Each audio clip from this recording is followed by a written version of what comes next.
having a feud with the customer.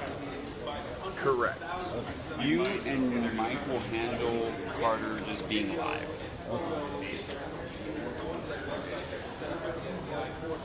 Yeah. And since then, just the overnight hours, I think about 10:30 Eastern, press conference happened here last night. So then and now, they've been able to bring someone into custody here in front of law enforcement sources. Oh, okay, cool. Yes. This really is something that we did do one point minutes after the first shot. Just after 12 o'clock. Yes. Understood from law enforcement.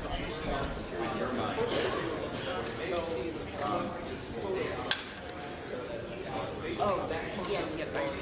Oh, wait, the part is just before the you know, thank you.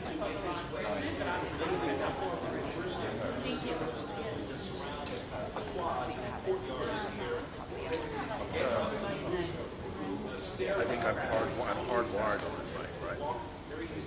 You will be, yeah. Well, the problem is I only have 2 cables. I'll go to the mall. So what we'd have to do is kind of plug that close to the camera. Yeah, let's do that because they want them at the top of the hour. Sorry, I know. Video that we were given last night that was released by law enforcement here showed the minutes after that when the person they were looking for was able to carry something off the edge of that room and then jump off. As it was explained to me, this campus is sort of built into hills, if you will, so that the buildings are not necessarily level, if that makes sense. So he was able to jump. It was not an incredible distance, but in some distance from the roof, as you can see in the video here, to the ground without really hurting himself, and then start to run across the lawn there. This would have been at roughly the same time those 3,000 people who were at the Charlie Kirk started to realize the shot of the fire and then started to run as well. So far enough away that you don't see those in the scene. You do see vehicles start to pass. Okay. It seems to my eye that he slows down. This was likely an effort to get into any other movement that was happening there. I mean, this video was released last night. We were told that the goal was to do the job they did there. But to anybody who noticed someone looked like a person moving across campus, moving out to streets here. This is not an isolated campus. He was able to get into a room the right there. Carrying something in the video there. And then sort of slip into a neighborhood and get away.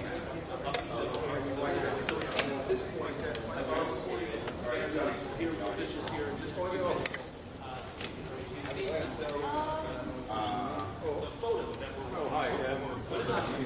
someone was able to take out the first one in those photos. And that was exactly what law enforcement did. That those images were clear enough that somebody who knows him recognized from the photo.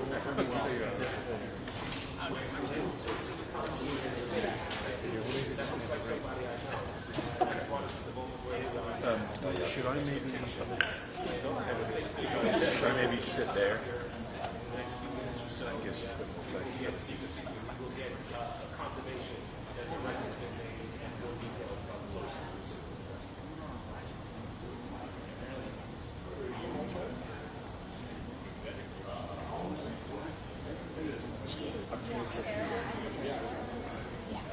You're not using this one, right?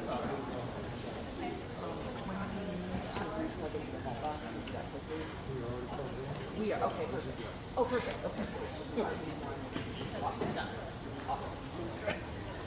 Did you name me?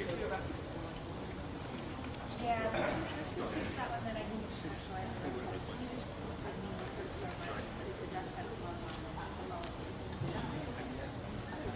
Test, test, 1, 2, 3, 4, 5, 6, 7, 8, 9, 10. Test, test, test, 1, 2, 3, 4, 5, 6, 7, 8, 9, 10. Test, test, test, test. 1, 2, 3.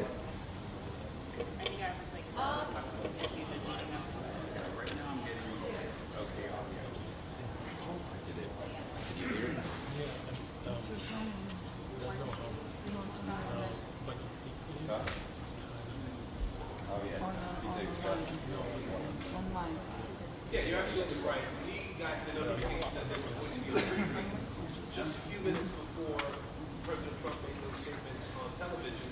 And so, as we've been told yesterday, developments are happening rapidly in this investigation, where we know that two sources were brought to bear, Yes, that is the plan. FBI, investigation here. Those are teams that have been obviously going after the crime scene here, but also combing through all the videos, all the photos that have been sent in by the public, and also interviewing somewhere in the neighborhood of 200 people throughout the course of the investigation up to this point, trying to gather details. And so it's really been a little bit around the clock effort by law enforcement. They want you to die. They're still trying to build their case, right? We know that there's someone who's now in custody, that there's going to be a prosecution that happens at this point. So having that rifle in hand, That works perfectly. bolt-action rifle, as it was described, is going to be something that can be restored in the prosecution going forward. We know that the federal law enforcement is working to trace that weapon, and that's the sort of information that can come together that can be helpful in the prosecution once we get to that stage. And like you said, I think right now a lot of people are concerned and worried that the person who was responsible for the shooting was still out there. Those folks are going to be hearing this news this morning. They just feel that someone is 7:30. someone is in custody. So 7:30 is the earliest probably. Of the crime that happened here on Wednesday afternoon.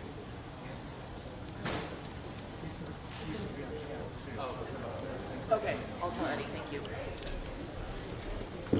Hey, Eddie, Nick's audio is going to be on audio channel 2. Yeah. FYI.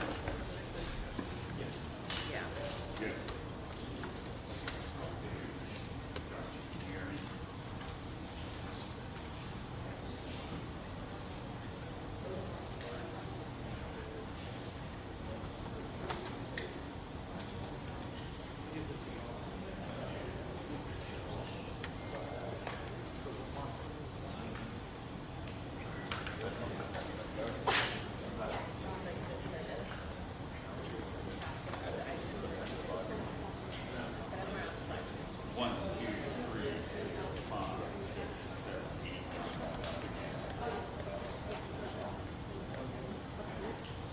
I do. 1, 2, 3, 4, 5, 6, 7, 8, 9, 10. 1, 2, 3, 1, 2, 3. 1, 2, 3.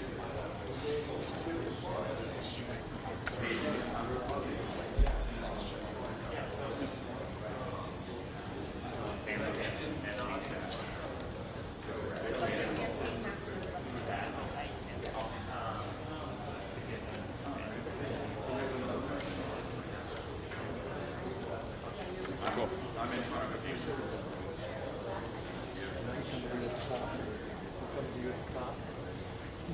We're in the mix now.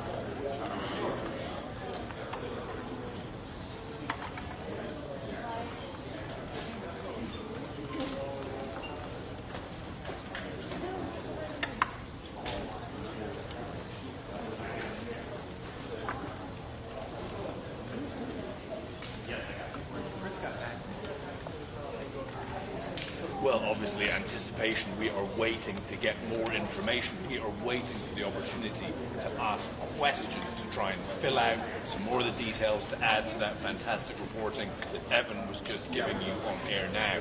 I would guess that by the level of preparation... For those that didn't hear, going to start. 7:30 at the soonest, so at least 30 minutes, possibly more. Just hearing now, it's going to be at least 30 minutes, John, before this press conference starts here on the campus in Orem, Utah, where we will be getting more information. We expect that Kash Patel, the director of the FBI, will be here. I imagine that the governor of Utah might be here. Of course, the Utah Public Safety will be here. And they have in the past given us information, and they have also taken a limited number of questions. So we are hoping to get that chance to fill out, to ask questions, to really get more of a picture, more of an idea of how this transpired. John.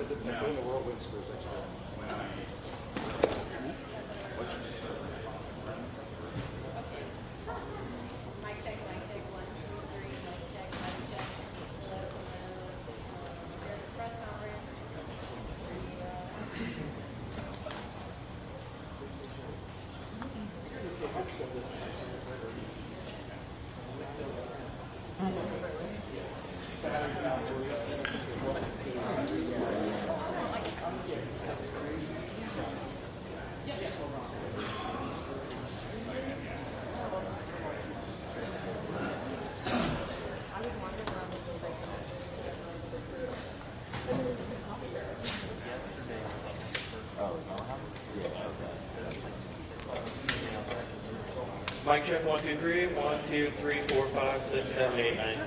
1, 2, 3, 4, 5, 6, 7, 8, 9, 10. 1, 2, 3, 4, 5, 6, 7, 8, 9, 10. Mic check, 1, 2, 3, 4, 5, 6, 7, 8, 9, 10. Good with that? 1, 2, 3, 4, 5, 6, 7, 8, 9, 10. 1, 2, 3, 4, 5, 6, 7, 8, 9, 10. Everybody good? Keep going? Yeah. 1, 2, 3, 4, 5, 6, 7, 8, 9, 10. 1, 2, 3, 4, 5, 6, 7, 8, 9, 10. Check 1, check 2, check 3, 4, 5, 6, 7, 8, 9, 10. And it's for you guys coming in, 7:30 is the earliest start time for this now, so you guys are all aware. You good? Everybody? We'll do another check in about 15. Keep going. 1, 2, 3, 4, 5, 6, 7, 8, 9, 10, 11, 12. 1, 2, 3, 4, 5, 6, 7, 8, 9, 10. 1, 2, 3, 4, 5, 6, 7, 8, 9. 10. Check, check. 1, 2, check, check, check. 1, 2, 3, 4, 5, 6, 7, 8, 9, 10. Check, check, check. 1, 2, check, check, check, check. Check, check, check. 1, 2, 3, 4, 5, 6, 7, 8, 9, 10. Checking. 1, 2, 3, 4, 5, 6, 7. We'll come back up in about 10 or 15 for another one. Thank you.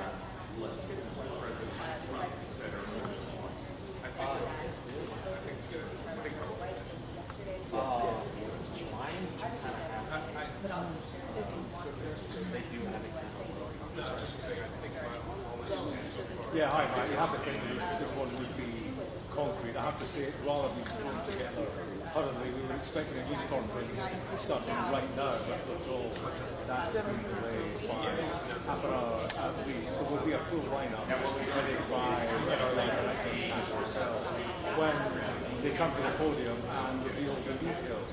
We have all been scooped, haven't we, by Donald Trump live and exclusive on Fox and Friends, bringing you all the latest news. The president, just before he went on that show, was told that they had their man, and details were sketchy by his own official, but that wasn't going to stop him.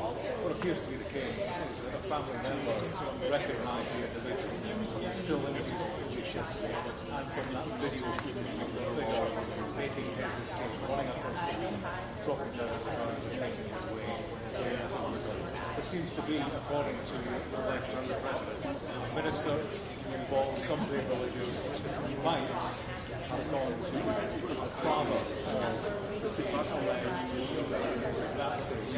According to government, that the father convinced his son that he should turn him in. They are said to have gone to a US Marshal around about 11 p.m.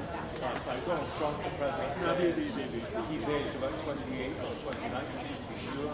Our understanding is that he is in his early 20s and is from the state of Utah. The arrest was executed by Utah law enforcement authorities. I think that it would be a fairly quick matter of establishing whether or not they do indeed have the right guy. You'll remember they have evidence from the scene, the palm print, the forearm print. They have a footwear impression, so that's all ready to go for when they made an arrest. And it will be a question fairly rapidly, I suspect, of matching the evidence to the individual in custody. But I would caution, and we have been cautioning all morning, don't forget this is the third guy they have taken. Don't forget the FBI director said with absolute certainty they had the man who had committed murder, only to have to correct himself on social media within a matter of minutes. So there is a caveat to everything. But if we are to take nobody less than the President of the United States actually word, this manhunt has come to a successful.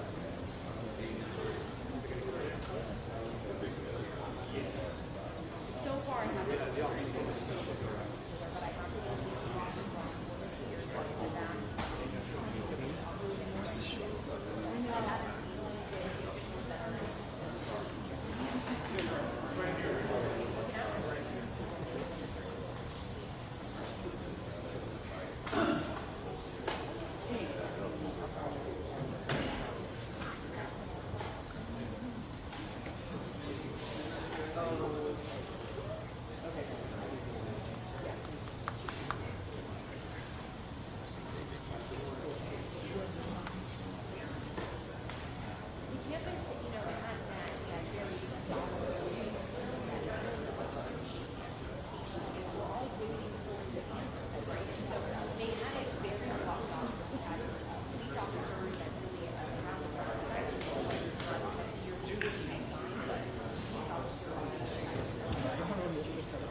Ich hätte ganz gerne mit Sebastian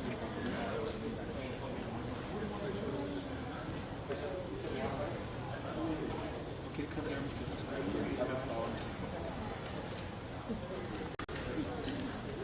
okay.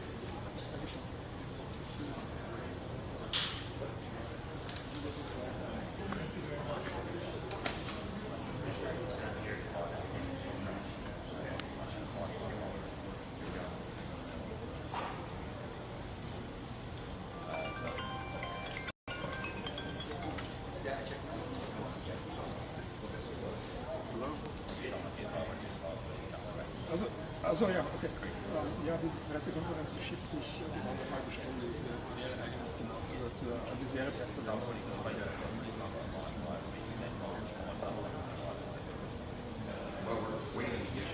Genau, dann kann man in Ruhe einziehen. Okay, dann für die nächsten Schritte. Ja, klar. Mir als okay, ist noch.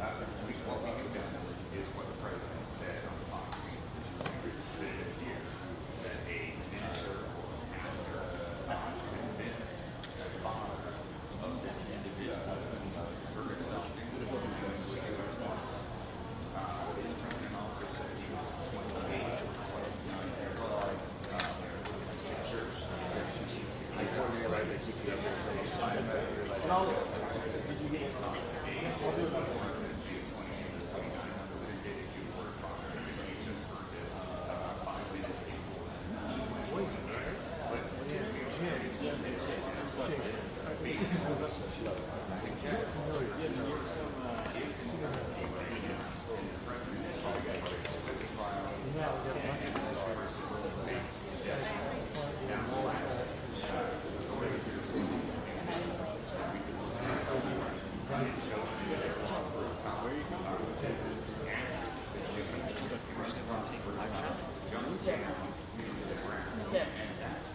realize, I'm not in the top, right?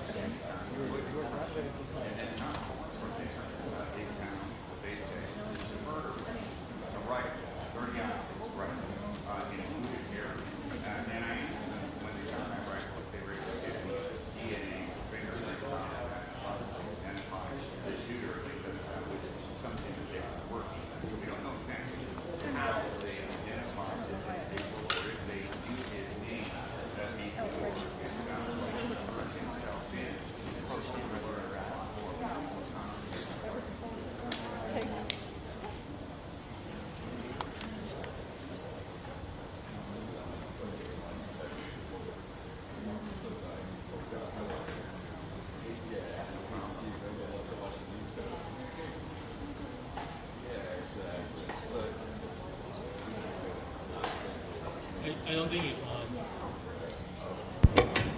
Check, check, check. 1, 2, 3, 4, 5, 6, 7, 8. Check, check, check. 1, 2, 3, 4, 5, 6, 7, 8, 9, 10.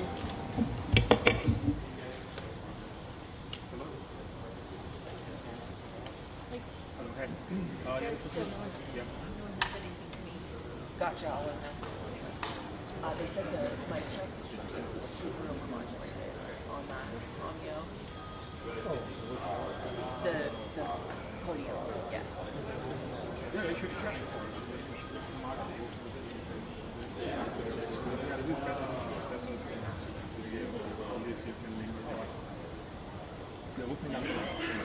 That's great. This is the next one.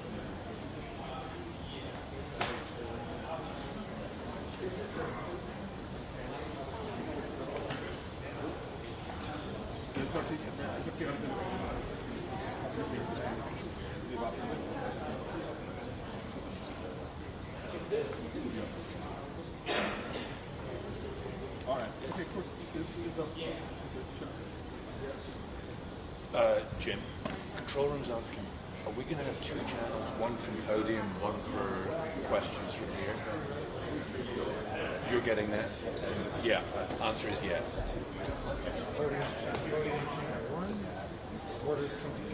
No, but reporter or they're not passing a mic around. No. So I'm channel 2. Yeah. So podium is channel 1. I am channel 2 on this one. Test, test, test, test.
also, I think, the driver in trying to get someone, the suspect, more quickly. So attention would, in some instances, not be focused on individuals like that. I can tell you that there was a arrest on campus yesterday, not related to this initial investigation. Intentionally, there was someone, the campus was closed, wandering off the campus, crossed the police station into the crime scene area on that courtyard. Officers obviously immediately engaged in trying to find out who he was. They don't know who he was. Praise for the officers at that point. They obviously caught him. He's been charged with felony obstruction. Significant charge here. This is also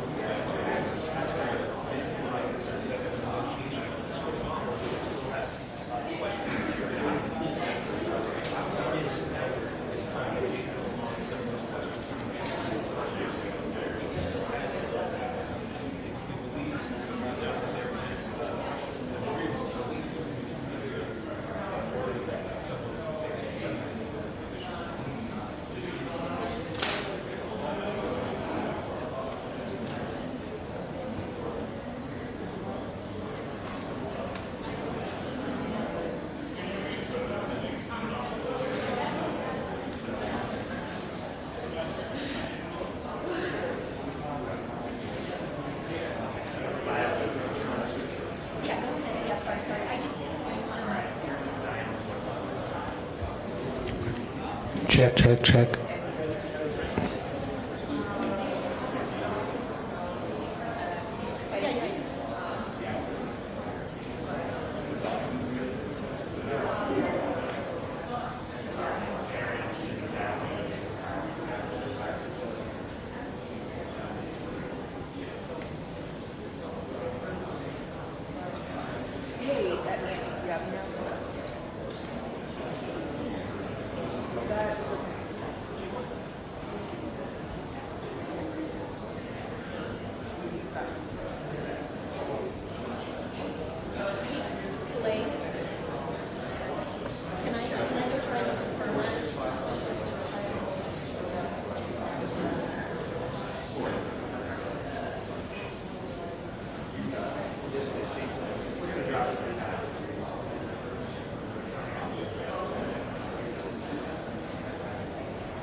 Yeah, of course.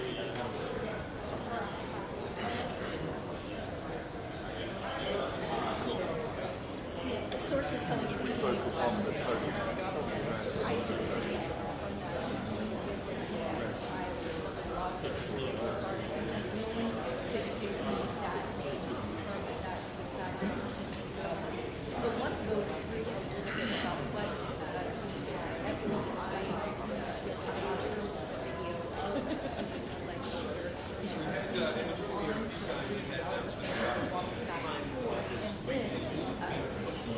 jump off of that building and run off towards the neighborhood.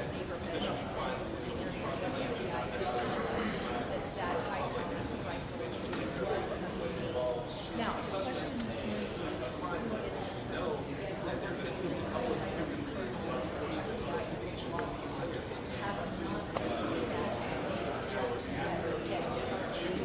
This question starts on its 20 minutes or so.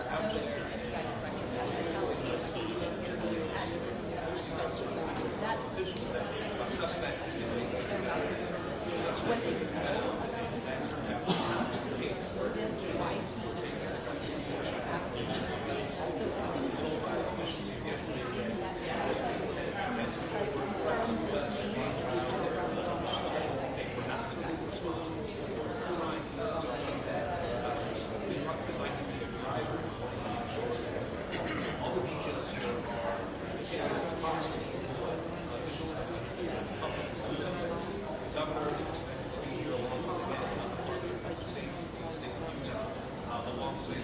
It's certainly different today than it was yesterday. When we got here yesterday, we were able to have a little bit more walking around parts. It's not entirely very secure.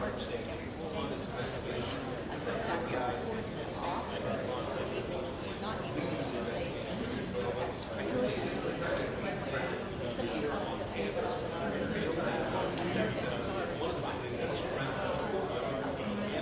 Yeah, hi, Matt. That's right. Tyler J. Robinson is the name of NBC reporter. Trusting that to 5 sources. As you say, that sounds like it has been caught. Matt, you'll see tell us at this news conference it was due to start half an hour ago. It's been delayed, so we'll see NGI is due to host that along with others who were involved in making this arrest. It was made, executed by Utah State authorities. There is an address for Tyler Robinson, so 4 hours from this university, man, where you see that visual that says about the ties to this particular institution.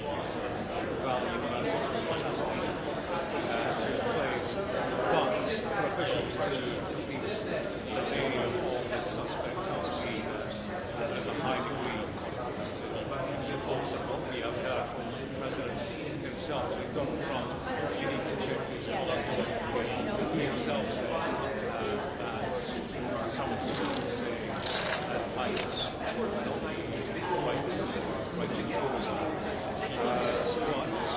this stage, as I say, at the beginning, 5 sources appear high degree of confidence. They have that back. They will be very quickly to establish whether this time because the execution's time into the moment whether there is evidence handprint. They will have DNA, they have the fingerprint where he made his escape running across the beach, jumping down onto the ground. Right now, they will be executing various strands of the investigation during searching on his contact. The man himself, this man looking for him, university as we have been told. But he's indeed, that's the primary source of information. Did you or did you not kill Charlie Kirk? Donald Trump says that the family were involved in handing him over the security involvement of a minister of somebody clearly connected to the family. He has said that family member recognised machinery put out by the authorities, and that, as the President said, maybe makes it not lucky. Is self-care, and that's clearly the intention when these facilities are put out, whether or not there's a baseball cap, shades, disguise involved. Ultimately, there will be somebody out there who knows the suspect that they want to trace, and that needs to be how it's transpired.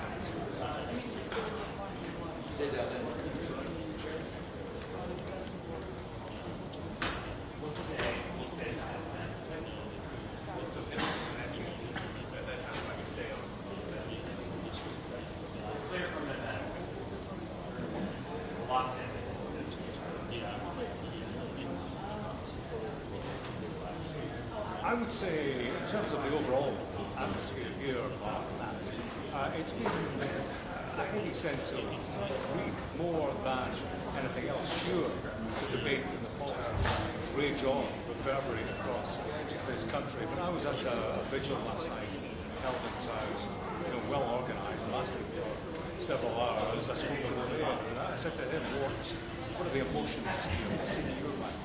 And he spoke just about the dominant sense of sorrow, sure, there's anger, and there's a connection, I think, to this particular event with this particular community because it was so popular. There were so many people there, 3,000 and more students who fled in panic, who witnessed the horror, but also 3,000 people who attended the event, held, hosted by Charlie Kirk, with whom they clearly had some kind of connection. They wanted to spend time with his company, listen to what he had to say. They witnessed the most horrific spectacle. So there are many people involved investing in the events of 48 hours ago, and to that extent, it does spread a bereavement widely through this community. Sure, politics, they bubble away, and much talk about the implications of this for political debate. Where does it go from here? What form does a long-term reaction take in a country where political violence is on the increase, is embedded in the political culture? I suppose the discussion now turns towards that, and I suppose we'll see how that pans out over the longer term. But right now, the priority is one of police work, is one of taking an assassin, a killer who had been on the loose for 48 hours, massing in behind bars and proceeding towards justice, a trial, and everything that involves.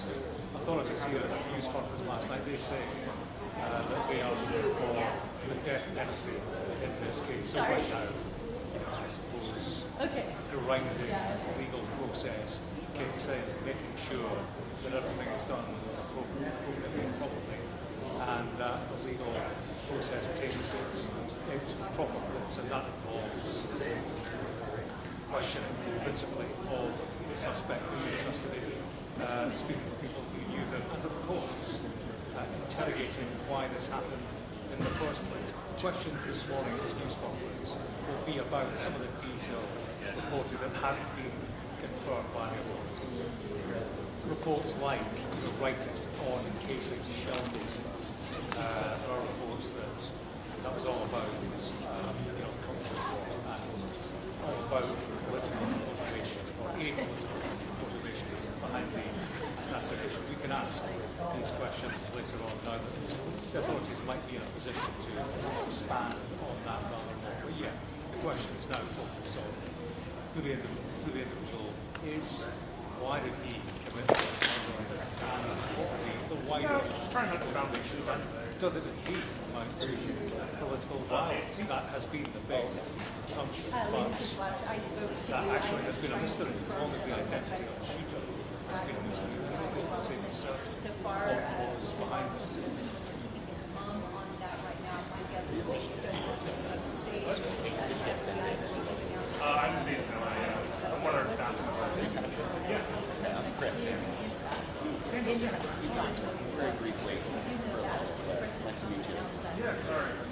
This morning as well. So as we await this conference, it's supposed to start in just a few minutes, we're starting to see more law enforcement come out of the last 30 minutes or so. We saw them coming into campus this morning about an hour ago, a caravan of representatives FBI agents as well as local law enforcement. So as we monitor this morning, again, we're still waiting for that press conference. A lot more information about who this person is and perhaps the motive behind why they were at that event, what exactly happened, Yeah, and that is a noble cause, isn't it? But I do wonder, the United States right now, it is clearly a politically divided country, and at moments like this, when such a high-profile, influential, and significant voice on the one side of the political debate has been assassinated, and clearly, there's trepidation about where it all goes here, typically, and in the past, have happened, and a country generally, from all sides of the politics, takes a step back, looks at where the country stands, and typically there will be a coming together, a call for looking how bad things can be, and contemplation about how much worse. So my guess is he will, but I think that's typical. That's certainly what we have seen in the past, but I do wonder where we are in the United States at the moment, whether or not this country has gone past that point. And, we will find out in the days, weeks and months to come. But it's a problem. Political violence is an established problem here, and it's a danger heightening it up. Well, that's a great question because it's really changed one of the officials last night yesterday at to the lectern this morning during a when news he arrived on campus. he issued a warning to people in general. In fact, he said, in the words of Charlie Kirk, this talk to morning your it's family. He did there point are that more there are many people out there, Russian bombs and so on, who try to generally give traction to division back on something like this. The message here last night was, don't let that turn your head. And there are strong, influential, widespread voices who are urging your hand. In many ways, Charlie Kirk was one of them. So the message here last night was, quote the message from the guy from everybody is grieving right now and steer a peaceful path. Difficulty, of course, is that there are many people who won't listen to the message. In a country that has ready access to arms, it can lead to No one asked. kind of horrific event we saw here 14 years ago, and clearly it's a fear that happened here.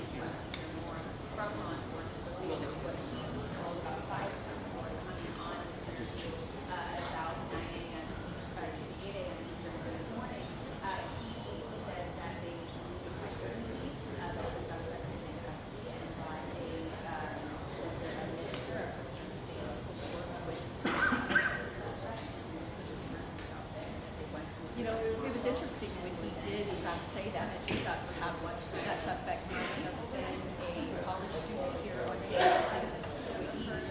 We don't know a lot about that suspect right now, as you mentioned, Tamara, but as we learn more in the midst of having this press conference, perhaps we might understand the motive, who this person is, where they come from Utah, not from Utah, from Westview, perhaps here at Summer. So you again, Chris Porter, former police chief, he's been in law enforcement for a very long time, and he is making an educated guess, like many of us.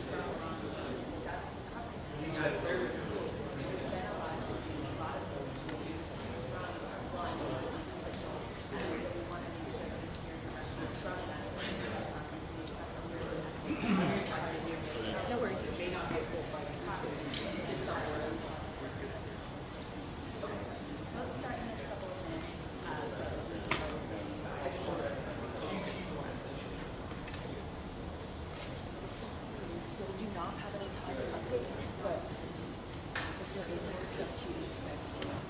Yeah.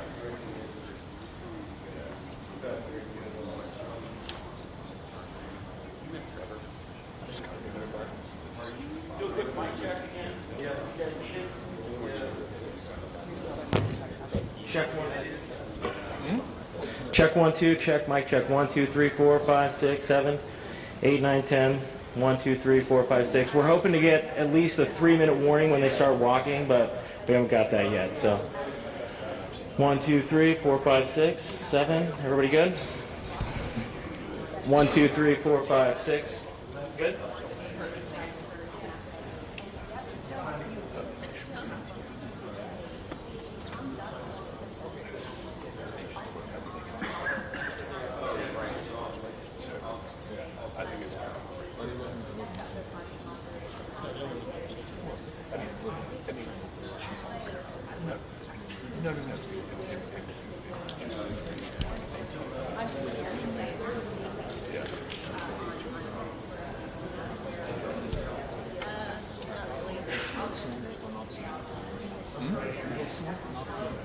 Try to get him on the walk.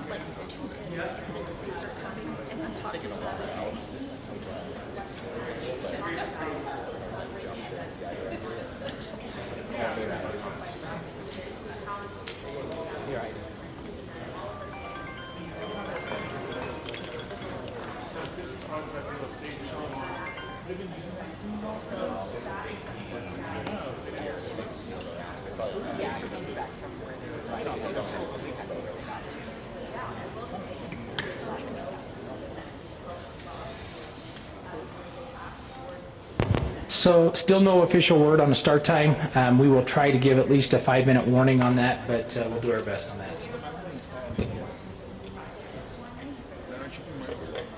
Yes, yeah.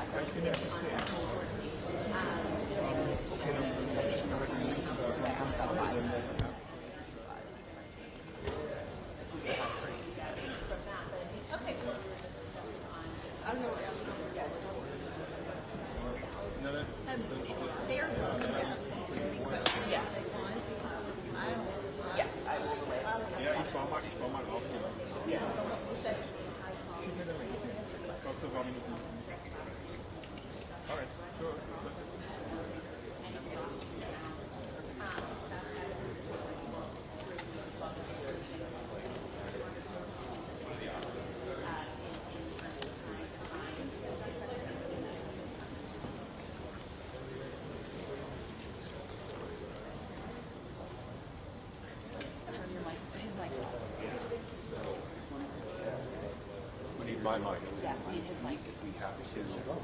Huh? You know, like there's any. I mean, I haven't touched it either, so. Is that Nick's mic or is that someone else's mic? 1 2 3 1 2 3 1 2 3.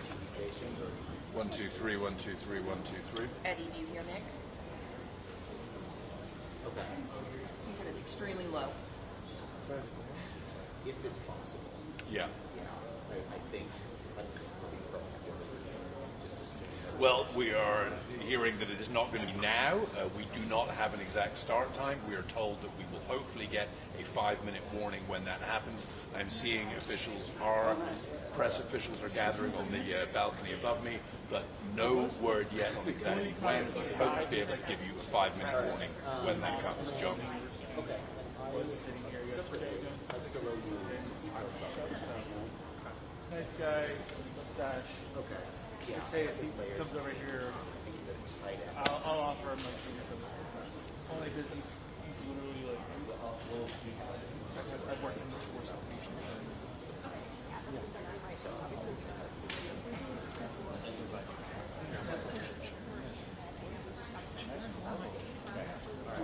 Yeah, that's the really unfortunate thing and tragedy here. You know, as I mentioned to you yesterday, I am a widow, and when you lose a spouse, our first thing that you're going to say that you speak for your children, and those children need to be well parented, and they are unblind. You know, it's kind of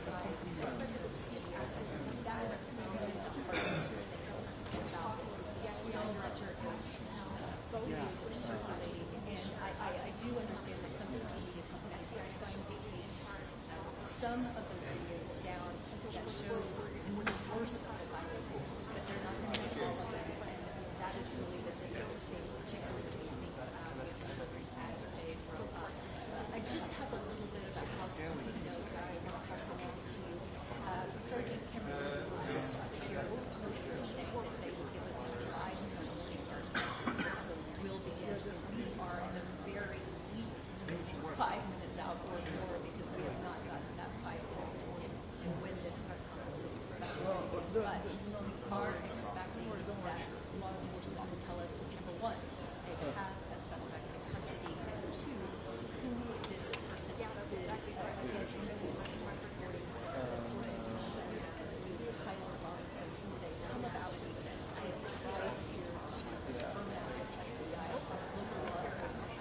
We're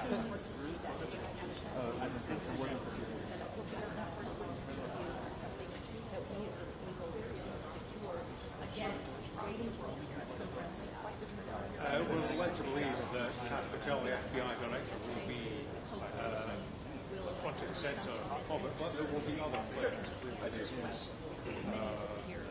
arrest executed by Utah state authorities. They have been represented throughout these occasions. I think you'll see a lineup of all the agencies involved at this moment of a successful conclusion. I think they will presumably all as their input and demonstrate their involvement. Gotcha. Cash Patel's an interesting one. I wonder if he will take questions today.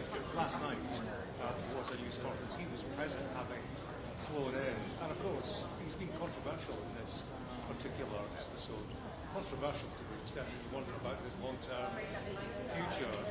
48 hours ago, in the immediate aftermath, soon after, he tweeted, he posted on X that the suspect who had committed the killing, paraphrasing, was in custody. He said that with a degree of certainty, certain that this individual had committed murder. Of course, that does many things. They probably react, drop their guard, perhaps, in an area where there's a killer on the loose. It also does have an influence and impact on the investigation at the time of what being asked to be wary, but also contribute information. So that was one tweet. Probably there would be a reaction to that switching on. What he did very soon after that was to say that suspect has been interrogated and has now been released. So, that was a message. That was mixed message coming from the very top press director of the FBI. So, that was a question for him last night. But as a news conference, at the time of Jones, we're going to ask questions, we need to ask questions, and there are questions that we need to ask. You want to benefit the investigation, need to be related to the public. There was no question.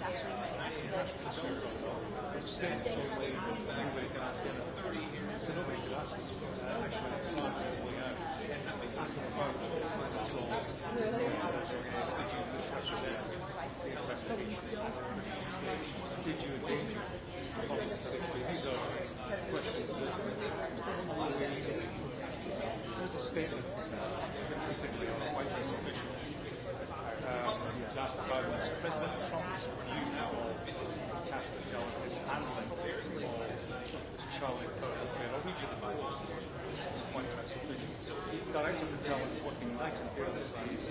Anyone who doubts his resolve and dedication, especially when Charlie was such a close friend to him, simply is using this extremely sad moment as a disgusting act of political games. Yes, 7,000 tips. This is justice and this faces the wrath of the justice system. So I suppose a bolstering Cash Patel of sorts, but I do wonder if the President match point before we are full protein support, or his position at the top of the FBI is something of an issue. Clearly that's not the issue of the day right now. The issue of the day is this arrest.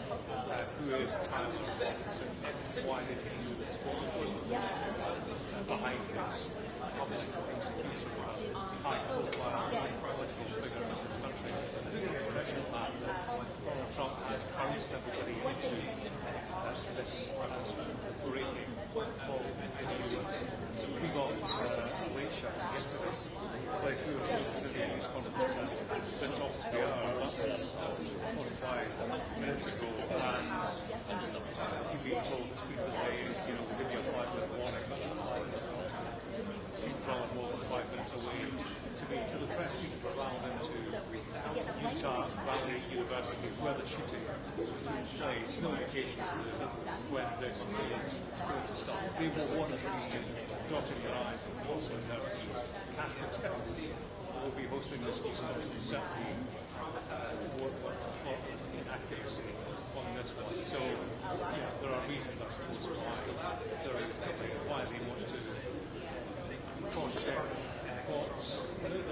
has told us live on national television, we have a name, there will be ongoing searches of Thailand witnesses.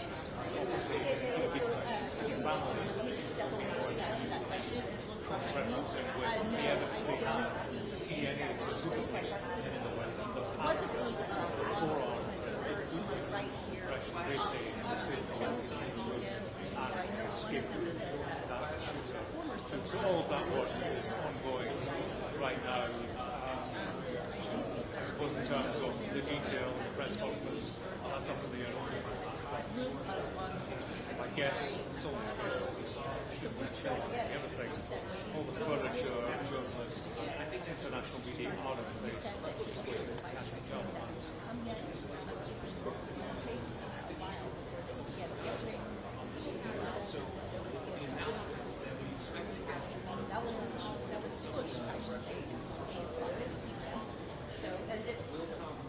Time is of the essence, but again, we're waiting for them. They said that they want to start.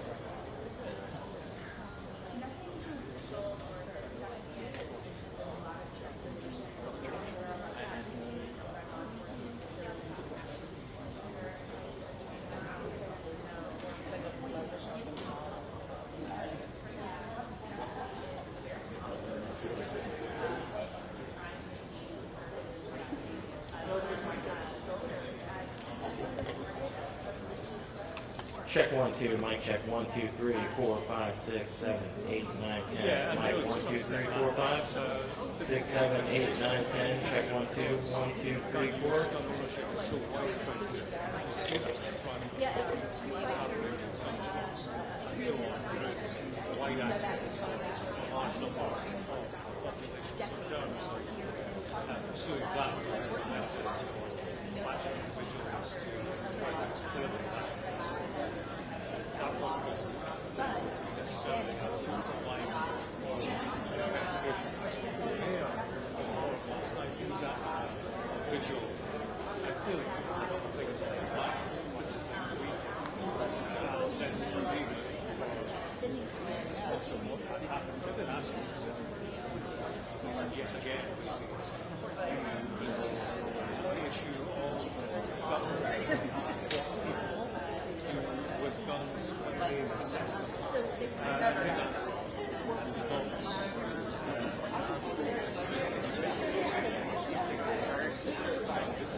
That is a widely held view. One thing that strikes me, and we've had this shooting, we have had such in the past few weeks.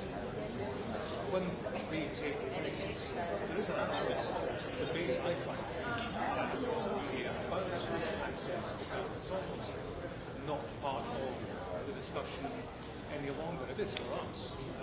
We have a piece of business on regular facilities of gun violence, and yet America turns its head. The notion is suggesting that there should be restriction of access to almost not part of the discussion, I find, in response to events like British Thomas's the United States has moved on from that earlier a notion that it will embrace.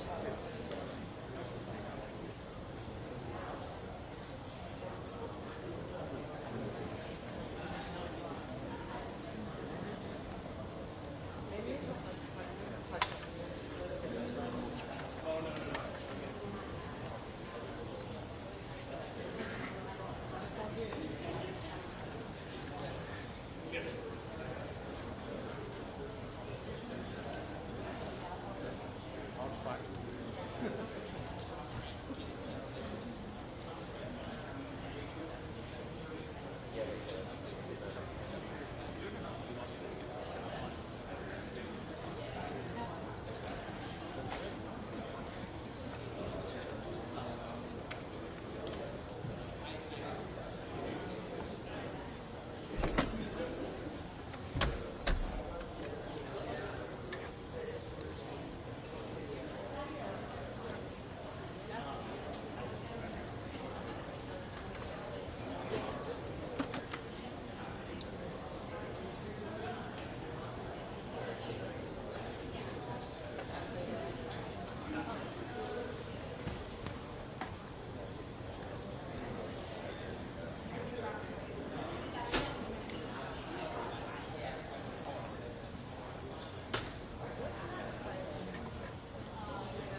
Hello, hello, testing, testing.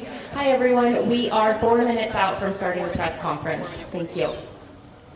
Right, so we just heard right there that we are 4 minutes away from this press conference, and things are just now starting to develop because we're seeing the FBI agents here on the knowledge of the so you can see that there are high-level officials now, so that was as we wait this press conference. Again, we are wanting to know two things. Is a suspect in custody? We were able to confirm that independently from President Trump. This is the camera.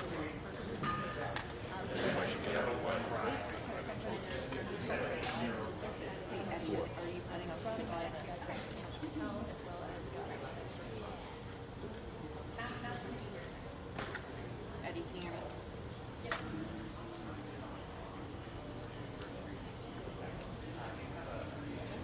Anybody can call in this? They just asked me to get in the shot, so I'm here. But I don't know which camera they're taking for the actual, because they were having issues with the.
Yeah.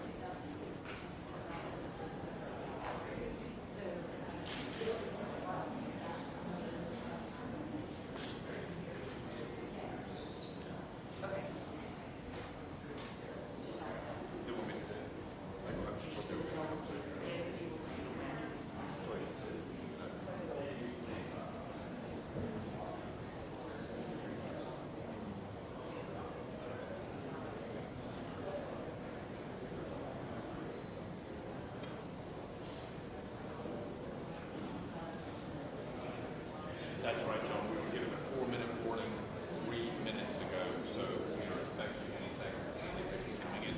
We are told to expect a similar cast of characters we saw last night. That would be the governor, that would be the Utah Public Safety Commissioner, that would be Cash Patel from the FBI, and the FBI's special agent in charge. John, any second we should be seeing them coming into this room for the press conference. That 4-minute warning has expired. So any second now, John, we should be hearing more information in this case.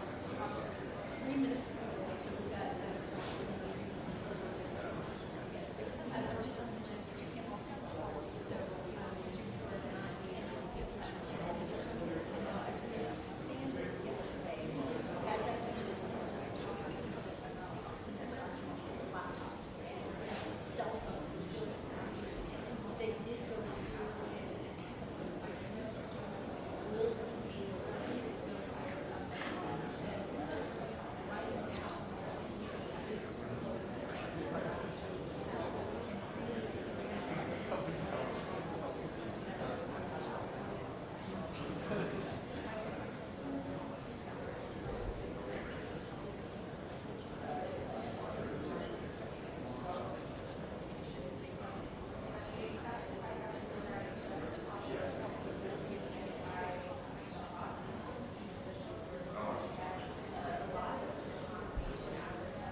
Yes, so this press conference was scheduled to start about an hour ago. It has been pushed, it's been pushed, it's been pushed. I'm now seeing officials walking into the room.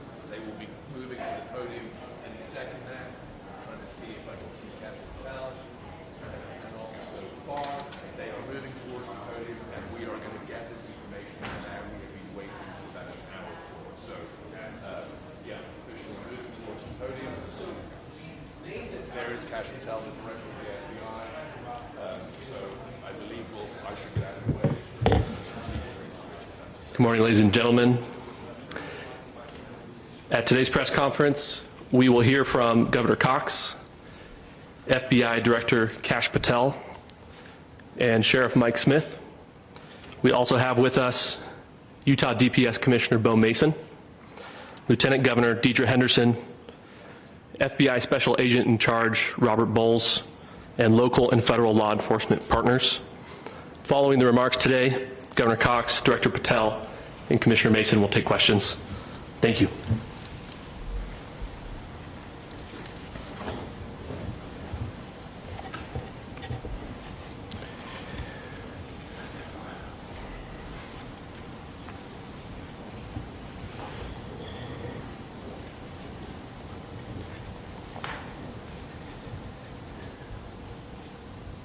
Good morning, ladies and gentlemen. We got him.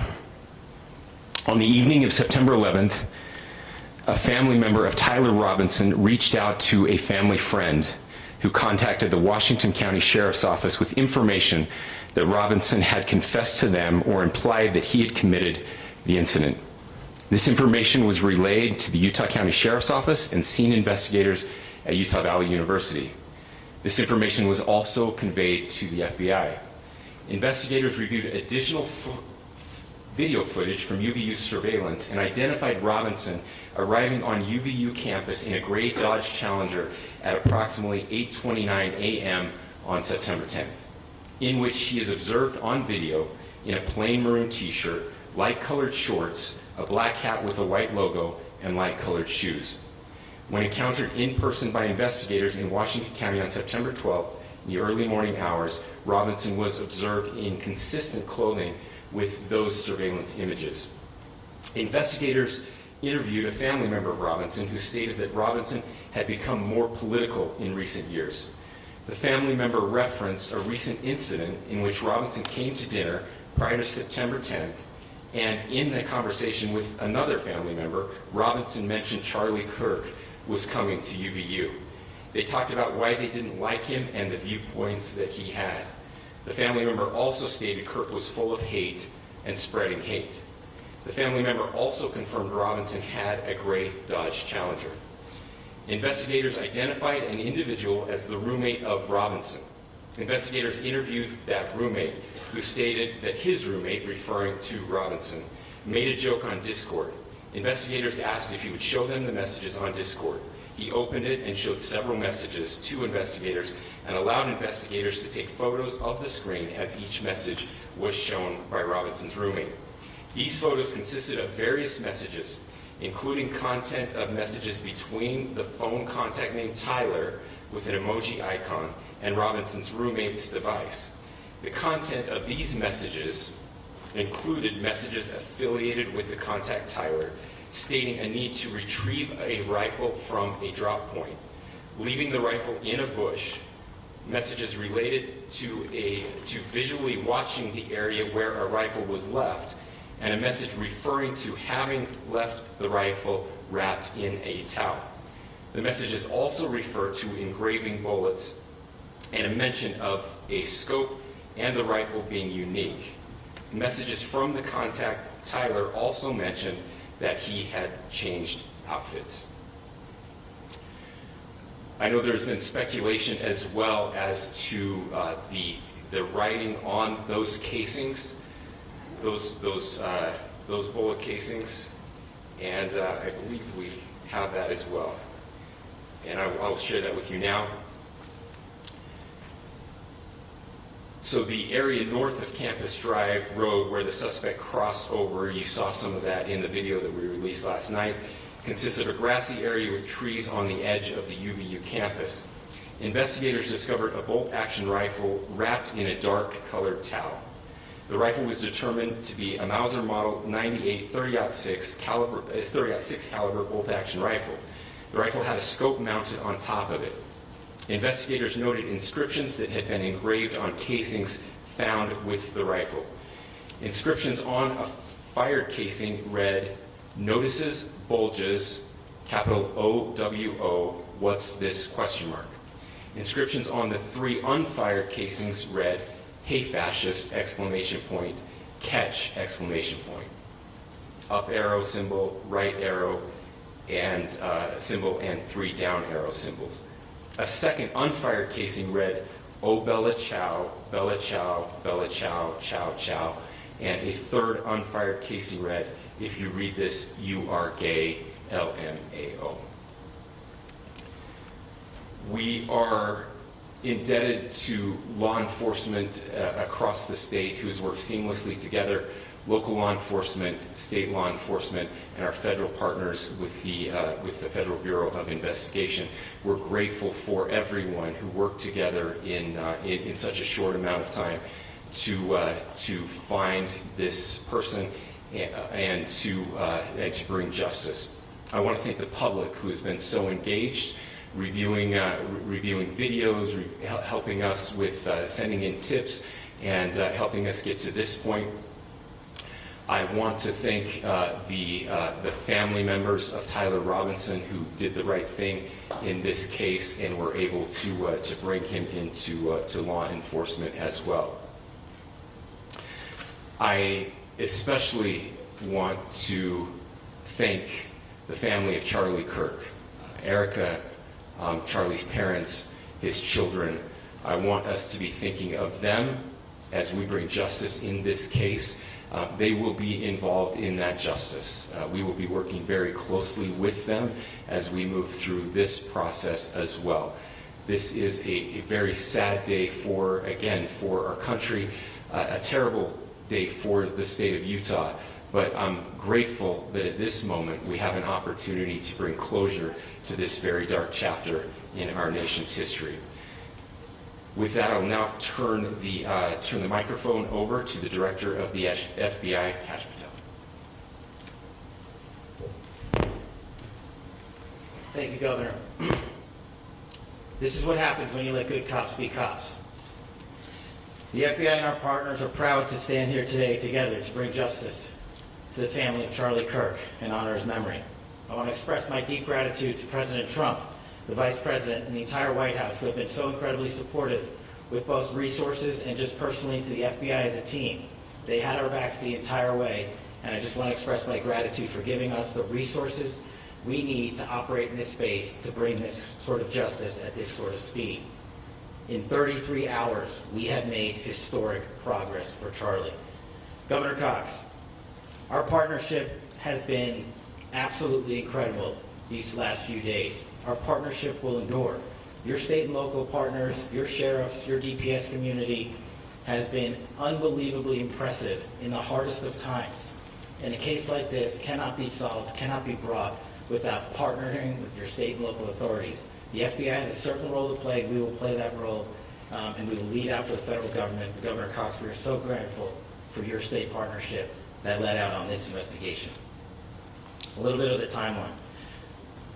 Charlie was shot at 12:23 p.m. on Wednesday. The first FBI agents arrived on scene in 16 minutes with chiefs of police at 12:39 and secured the scene. The FBI immediately launched fixed-wing assets. We utilized these assets to transport personnel, specialty technicians, hostage rescue teams. We also utilized these assets to go back and forth from the East Coast and here in Utah to transport forensic evidence and other evidence that will be analyzed and is being analyzed at our FBI laboratories in Quantico and other laboratories, including the ATF. At my direction, the FBI released the first set of FBI photos of the suspect at 10 a.m. local time on 9/11. Then, shortly thereafter, the FBI reward of $100,000 was released at 10:45 a.m. local. Myself and Deputy Director Bongino arrived on the scene at approximately 5:30 p.m. on 9/11. The governor led a press conference last night at approximately 8 p.m. where at my direction, the FBI released a never-before-seen video of the suspect. We also released new images to the public of the suspect. And just last night, the suspect was taken into custody at 10 p.m. local time. In less than 36 hours, 33 to be precise, thanks to the full weight of the federal government and leading out with the partners here in the state of Utah and Governor Cox, the suspect was apprehended in a historic time period. And I want to highlight what Governor Cox said. This would not have been possible without you, the media, and you, the public. That's why we went so public, so fast, and we're so transparent, and we're committed to that transparency. The crime scene, just a little bit there. It is a large crime scene. State and local authorities, along with federal authorities, processed that crime scene quickly. And I even had the ability to walk through that crime scene and walk through the steps the suspect took to learn more about what was needed and what resources we needed to bear to create a full picture for the FBI and leadership back in Washington. Furthermore, thankfully to state and local partners, forensic evidence has been seized and continues to be garnered. Forensic evidence has already been evaluated at FBI laboratories in Quantico and state and local authorities here. We will continue to process evidence as we see it, as we collect it, and we will continue to deliver to Governor Cox and his team. Last night we had a total of approximately 7,000 leads. As of this morning, thanks to your great work, we have over 11,000 leads that were called in to the FBI. And we are running out every single lead that we can. Every one of those leads will be run out. The arrest is a testament to the dedication of good law enforcement being great, and partnerships in law enforcement, which I've tried to highlight as my tenure as the director of the FBI. There is no better relationship for law enforcement than the FBI to partner with state and local authorities, and you've seen it here in these last few days. The FBI Salt Lake field office, along with our offices in LA, Phoenix, Denver, San Antonio, Las Vegas, Pittsburgh, Buffalo, our headquarters component in Quantico, all participate in the FBI. I want to express my deep gratitude to the employees of the FBI, the men and women, the evidence response team tacticians, the special operators, the agents, the support staff. You have done monumental work in historic time when the public, who had a right to demand such an expeditious solving of an investigation, the FBI answered that call diligently, critically important to our nation, and we delivered. And I'm proud to be their leader, and I'm proud to be the director of the FBI. This is very much an ongoing investigation, as the governor said, and we will continue to work with state and local authorities to develop the investigation, to provide them the evidence they need for their ongoing prosecutions, and we will be here to answer every call they absolutely have, as long as it takes, for as long as we need to find and apprehend whatever suspects were involved in this crime. Lastly, to my friend Charlie Kirk, rest now, brother. We have the watch, and I'll see you in Valhalla.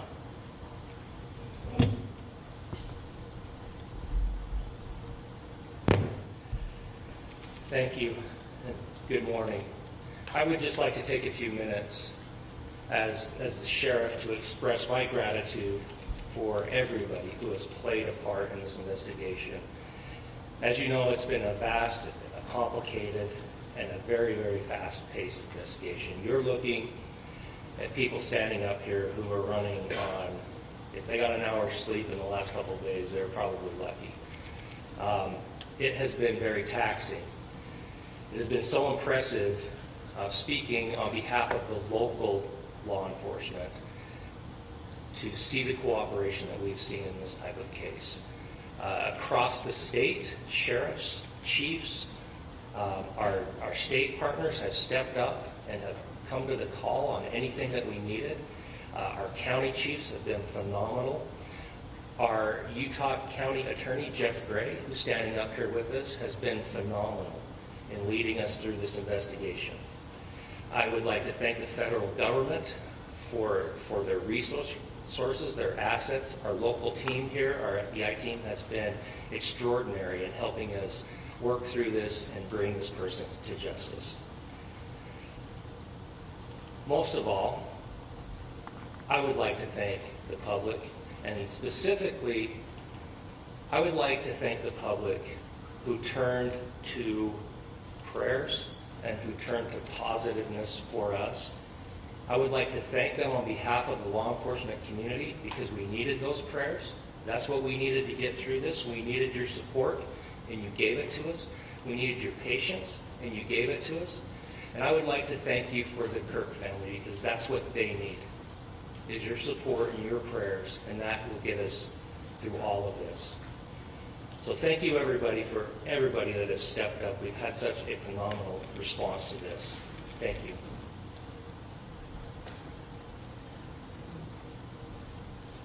I also want to give a special thanks to the Attorney General and the Department of Justice.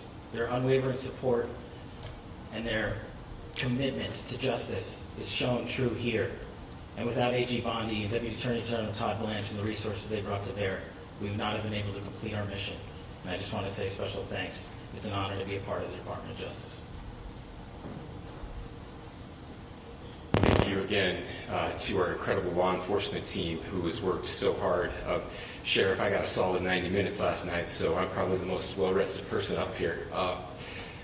Ladies and gentlemen, I get the microphone, so I hope you'll permit me a moment just to share a few more thoughts about where we are and how we got here, and maybe a little bit of where we go from here. I don't want to get too preachy, but I think it's important that we, with eyes wide open, understand what's happening in our country today. I've heard people say, well, why are we so invested in this?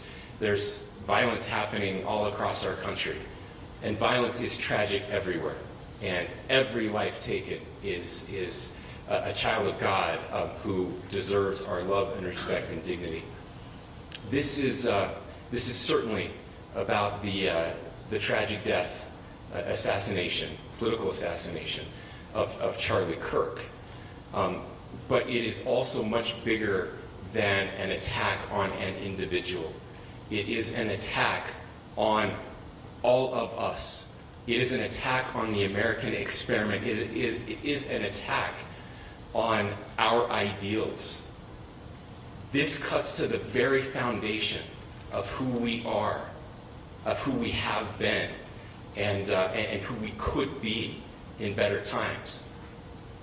Political violence is different than any other type of violence for lots of different reasons. One, because in the very act that Charlie championed of expression, that freedom of expression that is enshrined in our founding documents, in having his life taken in that very act, makes it more difficult for people to feel like they can share their ideas, that they can speak freely.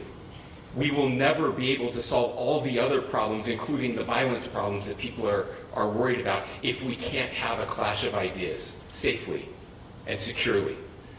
Even, especially those ideas with which you disagree. That's why this matters so much. Over the last 48 hours, I have been as angry as I have ever been, as sad as I have ever been. And it was, as anger pushed me to the brink, it was actually Charlie's words that pulled me back. I'd like to share some of those. And specifically right now, if I could, I need to talk to the young people in our state, in my state, and all across the country. As President Trump reminded me, he said, you know who really loved Charlie? The youth. He's right. Young people loved Charlie, and young people hated Charlie. And Charlie went into those places anyway. And these are the words that have helped me. Charlie said, when people stop talking, that's when you get violence. He said, the weak can never forgive. Forgiveness is the attribute of the strong. The only way out of the labyrinth of suffering is to forgive. Welcome without judgment, love without condition, forgive without limit. He said, always forgive your enemies, nothing annoys them so much. A few months ago, I referenced this last night, Charlie posted to social media, when things are moving very fast and people are losing their minds, it's important to stay grounded. Turn off your phone, read scripture, spend time with friends, and remember, internet fury is not real life. It's going to be okay. He again said, when you stop having a human connection with someone you disagree with, it becomes a lot easier to commit violence. He said, what we as a culture have to get back to is being able to have a reasonable agreement, where violence is not an option. Now, again, to my young friends out there, you are inheriting a country where politics feels like rage. It feels like rage is the only option. But through those words, we have a reminder that we can choose a different path. Your generation has an opportunity to build a culture that is very different than what we are suffering through right now. Not by pretending differences don't matter, but by embracing our differences and having those hard conversations. I think we need more moral clarity right now. I hear all the time that words are violence. Words are not violence. Violence is violence. And there is one person responsible for what happened here. And that person is now in custody and will be charged soon and will be held accountable. And yet, all of us have an opportunity right now to do something different. I want to thank my fellow Utahns. This bad stuff happens. For 33 hours, I was praying that if this had to happen here, that it wouldn't be one of us. That somebody drove from another state, somebody came from another country. Sadly, that prayer was not answered the way I hoped for. Just because I thought it would make it easier on us if we could just say, hey, we don't do that here. And indeed, Utah is a special place. We lead the nation in charitable giving. We lead the nation in service every year. But it did happen here. And it was one of us. But I want you to look at how Utahns reacted the last 2 nights. There was no rioting. There was no looting. There were no cars set on fire. There was no violence. There were vigils and prayers and people coming together to share the humanity. And that, ladies and gentlemen, I believe is the answer to this. We can return violence with violence. We can return hate with hate. And that's the problem with political violence, is it metastasizes. Because we can always point the finger at the other side. And at some point, we have to find an off-ramp, or it's going to get much, much worse. But see, these are choices that we can make. History will dictate if this is a turning point for our country. But every single one of us gets to choose right now if this is a turning point for us. We get to make decisions. We have our agency. And I desperately call on every American, Republican, Democrat, liberal, progressive, conservative, MAGA, all of us to please, please, please follow what Charlie taught me. I'll just conclude with words I share often from a friend and author Yuval Levin, who was asked if he was optimistic about our country. And he said, I'm not optimistic. He said, I hate optimism. God, that sounds bad. But he said, optimism is a vice It's this idea that good things are just going to happen. And he said, in the history of the world, good things have never just happened. He says, I'm not optimistic, but I am hopeful. And hope is the virtue that sits between the vices of optimism and pessimism. Hope is the idea that good things are going to happen because we can make them so. I still believe in our country. And I know Charlie Kirk believed in our country. I still believe that there is more good among us than evil. And I still believe that we can change the course of history. I'm hopeful because Americans can make it so. Ladies and gentlemen, we're happy to answer any questions you have. Governor, can you please speak to whether the suspect is speaking with authorities and his demeanor, Tyler Robinson, when he turned himself in? I cannot speak to that. Governor, how do you interpret his motivation? Governor, how do you interpret the engravings on the case of Well, I will leave that up to you to interpret what those engravings mean. I think the clearest one that says "catch fascist," there's not, and by the way, that's like catch like a ball, catch this. That's I think that speaks for itself. Governor, so you talked about this level of hatred that this person expressed at a dinner. Beyond that, is there anything in your view that you've discovered that may have radicalized or changed him to prompt him to commit such a horrific act? There's nothing more that we can share at this time. Governor, you indicated that he had been communicating with a friend on Discord about the gun. Do you anticipate any more arrests? We do not at this time have any information that would lead to any additional arrests. Do you believe he acted alone? Yes. But the investigation is ongoing. Can you report on the family, what they had to say about the suspect? How he came into custody of police and where he is right now, Mr. Robinson? Yes, so right now, Mr. Robinson has been booked into the Utah County Jail.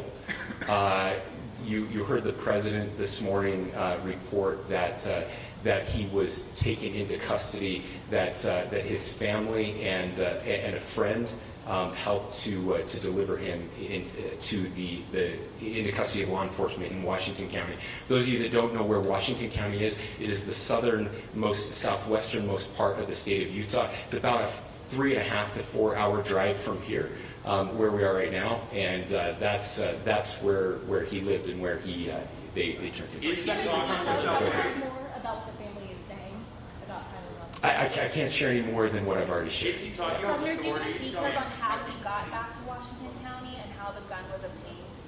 So, how we obtained the gun? The gun was found. No, how the shooter obtained the gun and how the shooter then was able to get back to Washington. So I don't have much more details on that. We do know that he drove. We had his car here on campus, and then we had his car going south back to the St. George. It's actually the city of Washington in Washington County. Is he talking with authorities and did he discuss a voting? I'm sorry? Did the suspect plan to carry out any other attacks? We don't have any information that Are you released. going to be releasing the mugshot? Yes, in fact, it was just released. Is Yes. he talking with authorities and did he discuss a voting? I can't answer that right now. Can you clarify? You've spoken very eloquently about trying to reunite this country. Do you feel that this is a watershed in American history? I absolutely believe that this is a watershed in American history, yes. The question is what kind of watershed? And that chapter remains to be written. Is this the end of a dark chapter in our history or the beginning of a darker chapter in our history? Look, I mean, if you look at true political assassinations in this country of someone of this stature, this feels a lot like the late 60s. And having one so gruesomely displayed on camera in all of our hands and in all of our pockets, we are not wired as human beings biologically, historically. We have not evolved in a way that we are capable of processing those types of violent imagery. And by the way, we've seen another one with a gruesome stabbing very recently that went viral. This is not good for us. It is not good to consume. Social media is a cancer. on our society right now. And I would encourage, again, I would encourage people to log off, turn off, touch grass, hug a family member, go out and do good in your community. That is happening, and it's happening organically right now. I had a friend in a small city in Utah who said, we're getting together, the Republicans and Democrats in my little town are getting together to have a discussion tonight, last night, just to find a way to find their better angels. So yes, this could be, I mean, you know, again, you have to go back to JFK to have seen a video live of something like this happening. I wasn't born until 1975, but I know that things were really dark in the late 60s. Sorry to some of you. I know some of you were there. This is our moment. Do we escalate, or do we find an off-ramp? And again, it's a choice. It's a choice, and every one of us gets to make that choice. Two more questions right here. Could we clarify that the release of those enhanced images at 8 p.m., the timeline that Director Patel gave us, led to the arrest at 10 p.m.? Is there a direct connection between those two events? I cannot comment if there is a direct connection or not, but all I can say is that that through some process, the family came to know that this had happened. One more thing, Governor. Could you just clarify the clothing issue you mentioned earlier? Was he changing outfits? Correct. Could you just clarify this? Yes.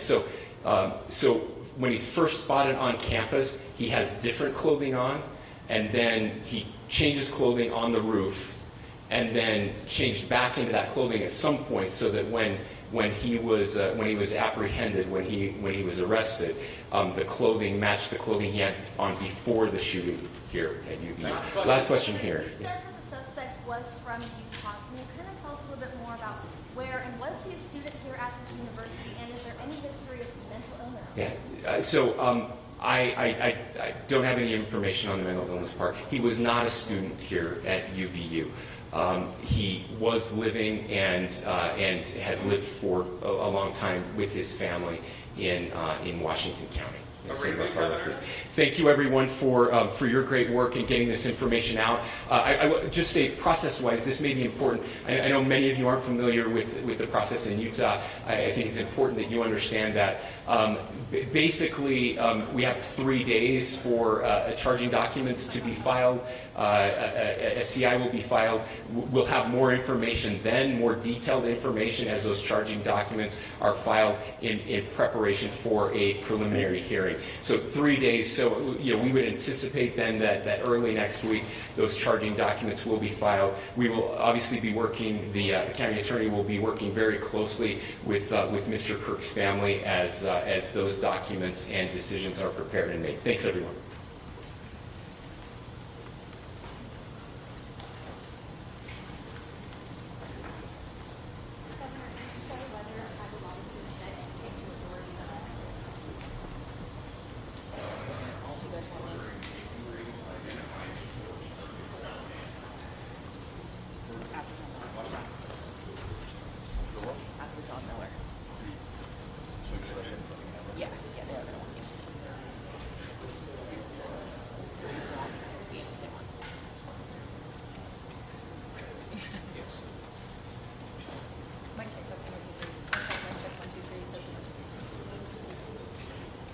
One, two, three, 1, 2, 3, 1, 2, 3, 1, 2, 3.